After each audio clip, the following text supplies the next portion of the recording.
The killings in Chicago have reached an all-out nationwide high the past year, with the ascension of the city's most popular gangs rising to stardom. There is no wonder on how the carnage lines the street of the Windy City, in blatant eyesight, as if law enforcement supports the killings, or that maybe they have been compromised to inherit a blind eye to the obvious broadcast of killings. Recently, the Red City, known for its deep dish pizza and outfits of syndicates from the days of the notorious Al Capone, was struck by the killing of drill rapper and infamous member of the 63rd and St. Lawrence set of the Gangster Disciples, FBG Duck, whose government name was Carlton Weekly. FBG Duck was gunned down while shopping in Chicago's luxurious Gold Coast of high-end boutiques and Giovanni Versace-style homes.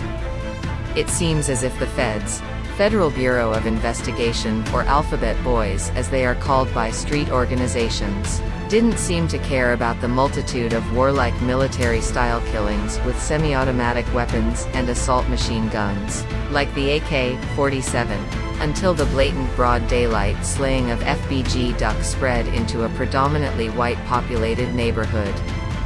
The killing from start to finish was captured on video camera, beginning and ending in the notorious O Block or Parkway Gardens. The young men accused of executing the assassination of FBG Duck could be seen being followed by Chicago Police Patrol car as it fled back to O Block after the killing. However, the patrolmen, after following the getaway vehicle into O Block, just let the killers disappear into the projects, allowing them to hide or get away with the murder weapons. Obviously, the patrolmen were told to stand by and not make the arrest. It would take more than a year before the gangsters were arrested by the federal government. The Parkway Gardens projects, where it is presumed the killing was premeditated, is riddled and equipped with more surveillance cameras than a Chicago stadium. Yet it is still the center for the most notorious killings that happen in the city, and gang members, armed with sophisticated high-caliber weapons, post live possession of the weapons on live social media platforms, as well openly display the barrens of guns in broad daily light at the Parkway Gardens. In one weekend in Chicago, specifically the weekend of Juneteenth 2023, there was a total of 75 shootings in the city of Chicago. As shocking as this number is, it falls just shy of the war between Russia and Ukraine. I am sure you get the hint of what I am trying to say about the apparent conspiracy to flood Chicago's neighborhood with high-powered, manufactured weaponry for black youth, some as young as 10 years old, to kill each other. This is part one of a series on the unseen war in Chicago that we are covering on the War and Words podcast. Stay tuned. But to get back to the cipher of specific political separation and breakdown when it comes to Chicago, and the despicable number of atrocious killings, we can simply go to Twitter, Facebook, Instagram, or YouTube, and you can easily see the obvious crimes committed from a population of young black men whom believe killing can be committed and gotten away with. Teens in Chicago are taught that they can kill with impunity. This is learned behavior which is cast down from generation to generation of black youth in Chicago dating back to 1970. Black life is not valued in Chicago, so the federal government has no interest in stopping the killing of black men, or prosecuting the gun manufacturers who supply kids with guns with ladders on them and banana clips, which are terms given to the magazine of the weapons. Stay tuned for part 2 of the series America's Dying Chicago Black Youth. They on the news, all these army guns, they on the streets, we're looking for them. They not looking for them because they know they tipped somebody off to get them. You know what I'm saying? So if y'all got crates of guns coming through this city, and it's got to make certain stops, how do these people know that it's guns on here and they making these stops? So you know what I'm saying? They doing what they can.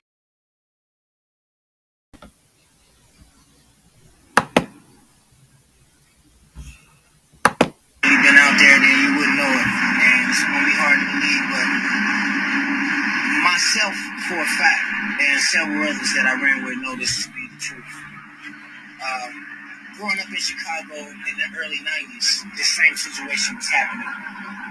I've been in Chicago where a person came into my house and knocked on the door to come and get me early in the morning, 6:30 in the morning, and said, "Come with me, man. It's a crate of guns in the alley."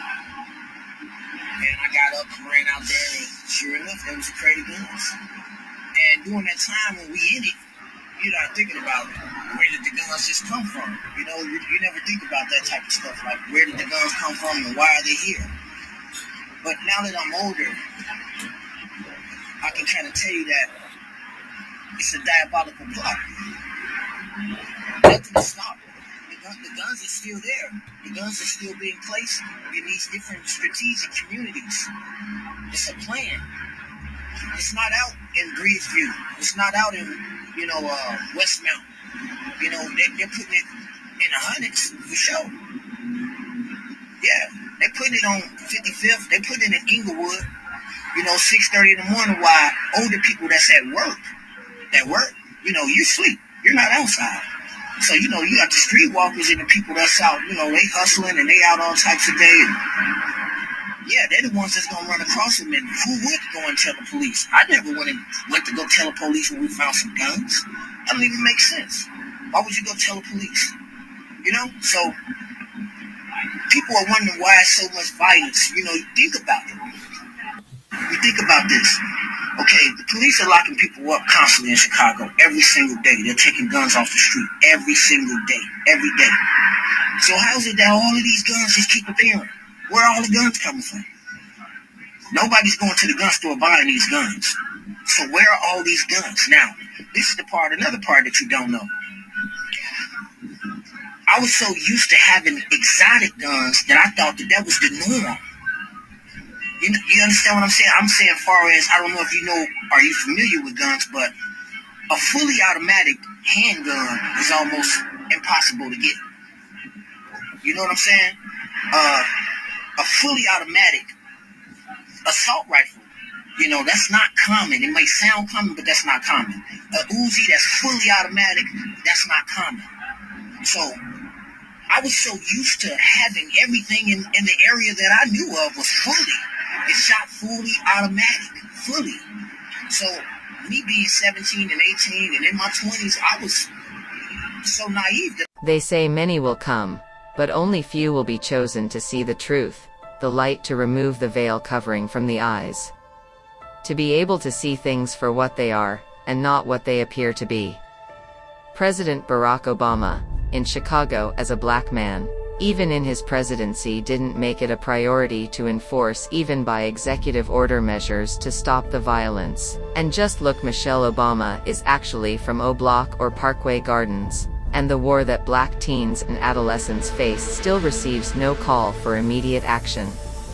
Our black male youth is an endangered species in Chicago and across urban cities across America and the planet abroad.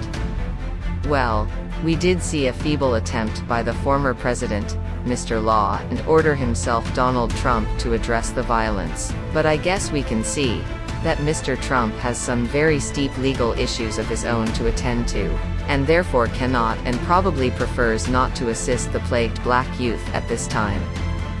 This is the War and Words podcast. Remember, the war is in your words. Like and subscribe and stay tuned for part 2 of the series, America's Dying, Black Youth in Chicago. We must cast light upon this dark situation,